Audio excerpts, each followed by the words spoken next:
Alrighty, today myself, Dirt Perfect, and Aaron are all back in the shop trying to get this puppy dog back on the road. These two guys have been working around the clock nonstop trying to get it back out. Today I'm here to give a little bit of help and a little bit of comedic relief.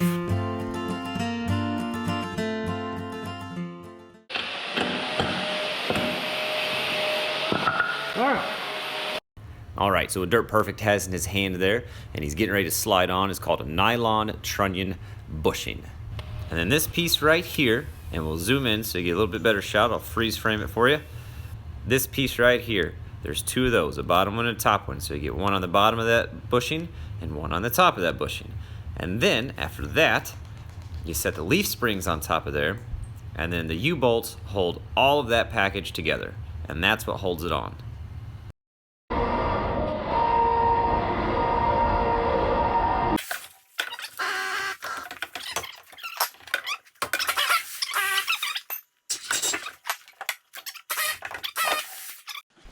So here's a little bit better shot of what I was talking about. Dirt Perfect sliding that bottom plate on there. That trunnion bushing will be sandwiched in between there when it's all torqued down. You can see the leaf springs, of course, on top, and the U-bolts holding it all together. Those beautiful hands there spinning the nut on from the backside. Those belong to me. Of course, you got Dirt Perfect in the frame. And you see some gloved hands on the other side spinning nuts on. Those belong to Aaron, a.k.a. the man behind the scenes. So once we get this on here, then we are on to getting them tightened down. Check out Dirt Perfect's double hammer technique. Yes.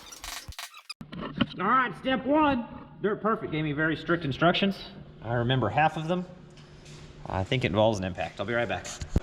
Yeah. Starting to sound like an even trade. So that gap there, when it's all said and done, will be completely closed up. But in order to do this right, you've got to work your way around and close that gap up evenly as you go. You don't want one side getting too far ahead of the other side. We started out with the impact, running them up as far as the impact would take them, and then we moved on to some different tools.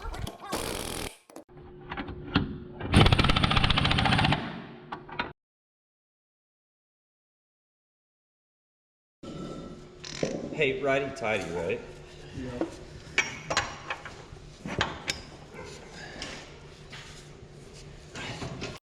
There's just no way around it, guys. This is just a labor-intensive, time-consuming job, but you gotta love every minute of it whenever you're working with great guys, which fortunately we are today. So we'll time-lapse a little bit of this so you can kind of try to see the gap close slowly, and I'll explain as we switch off to other tools.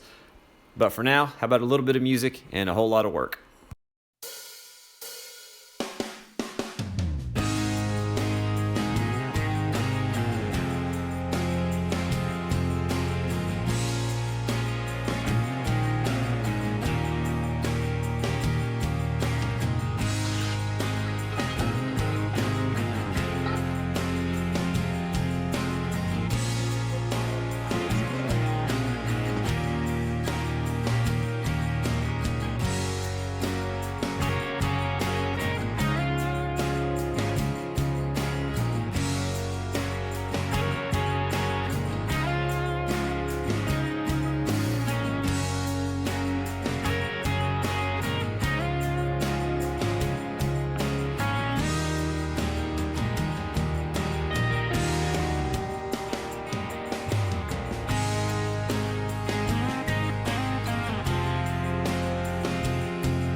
All right, so Aaron and Mike are going to stay behind, and they're going to work on these bushings underneath. That's what they're working on here. That's what they're going to work on tomorrow as well while I'm on shift.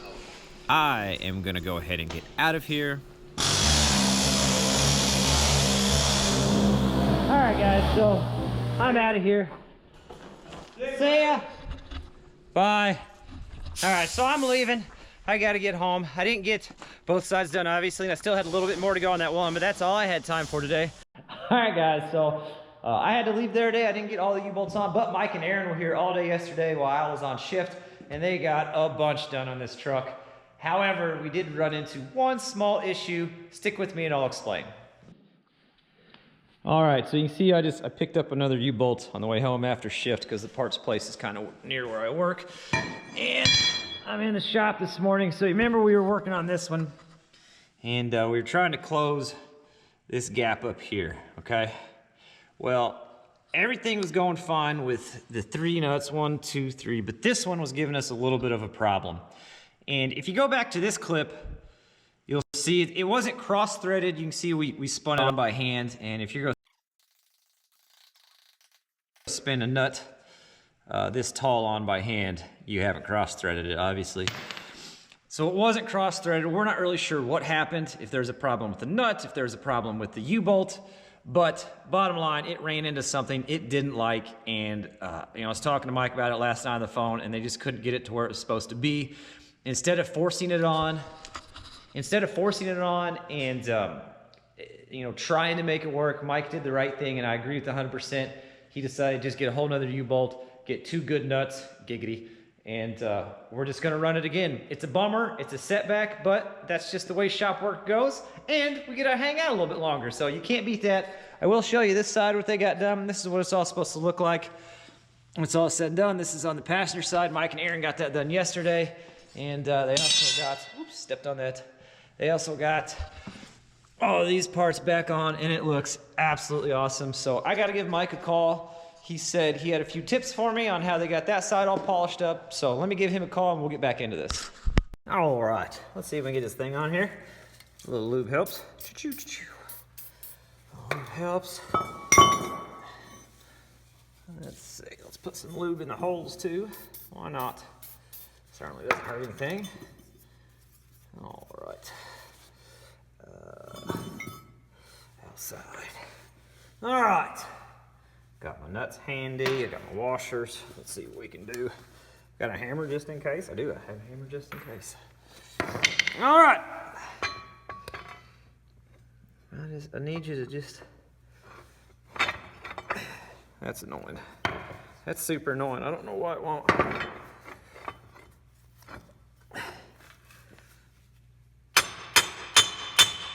There it goes. There it goes. Okay.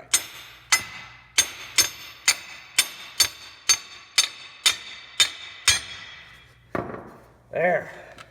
All right. Let's hold that up like so. Spin this side. Ooh.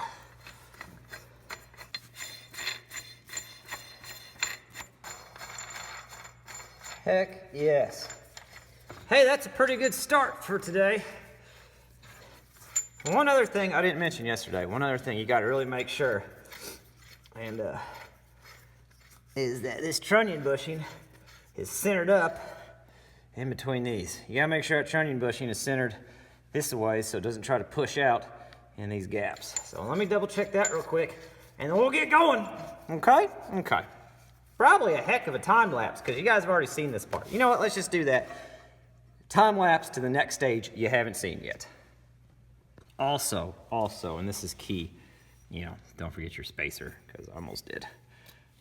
But that's okay. A little lube.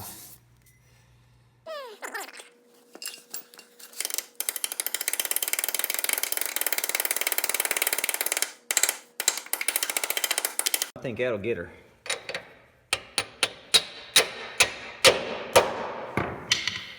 Heck yes. All right, now to the time lapse.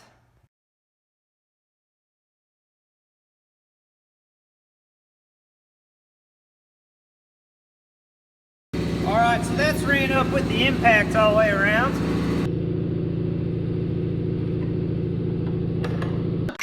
All right, so I'm going to do a voiceover while real life Mike runs that torque wrench. Basically what I'm doing at this point, I'm started at 200 foot-pounds, and I'm going to go 200, 300, 400, 500 foot-pounds, just keep stepping it up and working my way around, keeping that trunnion bushing as evenly compressed as possible as we get it all pulled together.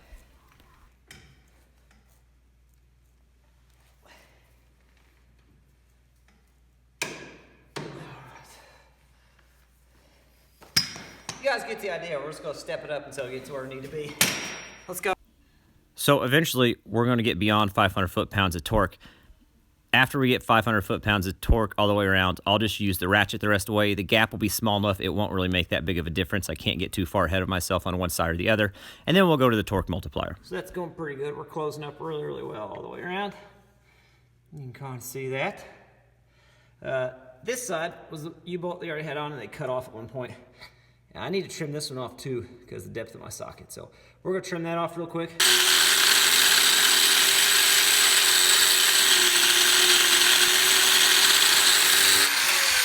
All right, so we got that trimmed off the bottom, nice and neat there. You saw that, or you saw one of them anyway. We ran everything up even with the torque wrench. You saw that. The gap is small enough now that I can't really get ahead of anything too far, so I'm just gonna take the ratchet and a long pipe and we'll get it closed up enough that hopefully it'll be touching and it'll be on torque multiplier. Seriously, it's like a rowboat. It's like a rowboat. Going across the ocean. All right. Check it out. About 1/16 all the way around. It's dark in there, you can't really see, but it's even all the way around. I like to go as far as I can with the ratchet because it's a 1-to-1, so it's a little quicker, but I think we're up to the torque multiplier now, which is a, okay, so I lied to you the other day. I told you 4-to-1. I'm sorry, I didn't mean to do it. I swear, cross my heart and hope to never torque these bolts down again. It's actually 3-to-1, so we're gonna put that on there and we're gonna keep on going. We're gonna get this thing torqued down and done, yes. All right, so we're gonna set this torque multiplier up. I'll show you the way Mike's gonna have me do it. The other day, I had it set up sitting on a block of wood like that, but it would kind of work its way off each turn. Mike had it, and it's definitely a better way. I'm gonna do it today. Kind of bounced in his D-ring. That strap runs up to his crane there. You're not really holding pressure with the crane. You're just, you know, keeping the thing bounced so it keeps it up there. You don't have to reset every time. Let's take that up just a little. Just a touch, huh? Just a touch. I mean, you don't want it putting pressure on there. You just want it holding it, right? All right, that'll work. So I know a lot of people are gonna make fun of this method. A lot of people are gonna laugh about it. I know they make specific tools for this, hydraulic versions and electric versions. Listen, we don't have those and we're not gonna buy them for a one-time job like this. At the end of the day, it gets it torqued down to the right spec. It works for us. It's a little redneck, but the job's done. I do want to show you this so you guys can laugh at me, because I know you're gonna enjoy it. This is my technique. You guys watching? The chain is what? I got you a safer technique. Oh, you got a safer technique? I don't know if they've seen it, but you may have tripped over the chain at one point. All right, hold on. We're modifying the chain to a safer chain. Oh, it's a shorter chain. It's a shorter chain. It has a safety clip at the end. Yes. You guys watching? Look at this. Isn't that amazing? I don't know if you've ever been to a Mack dealership, but it's the same thing. Yeah, it's in the tool catalog. It's the same thing. I think it's 9XP Desperate. That's right. 9XP Desperate. Yeah. Hey, it works. You guys can laugh at it. That's the best part. Okay, I'll just show you what happens at the end, all right? One more pull.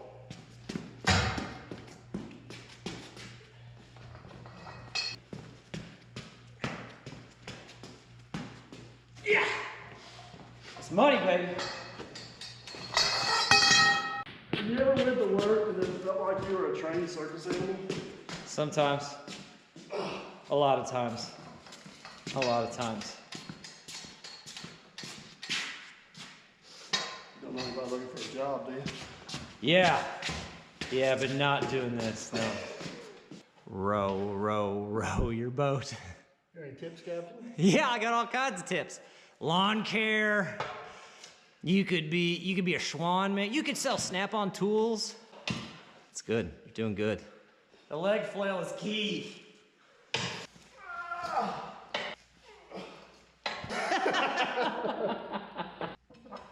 looks hard. You ever think about hiring help? You're gonna love this clip. This is gonna be the best clip I ever made. Is that better? We're going to go ahead and get all tires on this thing so we can roll it outside and pressure wash it, and we're going to try the Mavic trick. You ready? You ready? Ready. Bam! All right, I'm up. All right, so we're getting ready to take the drone and go fly out over the river and get some cool flyover shots of some barges that were out the other day, because I just think that's kind of neat, and I hope you guys enjoy those shots too. But before I do that, big kudos, big shout out to Aaron and to Dirt Perfect for all the work they did on this truck. Those guys have been working on this thing tirelessly, front to back, top to bottom. If it needed replaced, they replaced it. And that is awesome, because it's nice to work for a guy who's willing to put the time and money into his truck to keep it safe and to keep it roadworthy and do the job right. Those guys are incredibly skilled. I'm nothing but a wrench turner, and I count my lucky stars every day I get to work with them and try to absorb every little bit of knowledge I can. All right, to the drone we go.